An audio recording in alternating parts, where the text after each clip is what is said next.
بسم اللہ الرحمن الرحیم۔ السلام علیکم پیارے دوستو۔ ابن جریر رحمۃ اللہ علیہ وغیرہ کے قول کے مطابق آپ کی ولادت حضرت آدم علیہ السلام کی وفات سے 140 سال بعد ہوئی۔ اہل کتاب کی تاریخ کے مطابق نوح علیہ السلام کی ولادت اور آدم علیہ السلام کی وفات کے درمیان 146 سال کا فاصلہ ہے، اور صحیح ابن حبان میں ہے کہ ان کے درمیان 10 قرن، 10 صدیوں یا 10 نسلوں کا فاصلہ ہے۔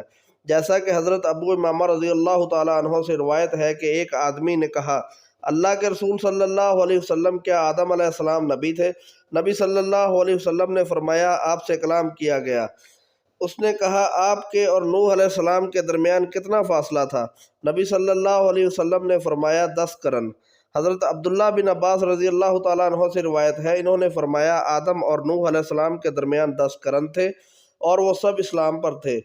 قرن سے مراد اگر صدی ہو، جیسے کہ اکثر حضرات کے کلام سے ظاہر ہے، تب تو ان دونوں انبیاء کے درمیان یقیناً 1000 سال کا فاصلہ ہوگا، لیکن کہا جا سکتا ہے کہ اس سے زیادہ مدت کی نفی نہیں، لیکن اس کا ذکر ابن عباس رضی اللہ تعالیٰ عنہ نے اہل اسلام کے طور پر کیا ہے۔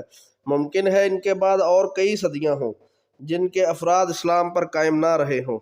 البتہ ابو امامہ رضی اللہ تعالیٰ عنہ کی حدیث سے یہ معلوم ہوتا ہے وہ صرف 10 قرن تھے، اور ابن عباس رضی اللہ تعالیٰ عنہ نے فرمایا وہ سب اسلام پر تھے۔ اور اگر قرن سے مراد نسلیں لی جائیں تو جیسے متعدد آیات میں یہ لفظ ہیں اس کا مفہوم میں استعمال ہوتے ہیں، مثلاً ارشاد باری تعالیٰ ہے، اور ہم نے نوح کے بعد بہت سی امتوں کو ہلاک کر دیا۔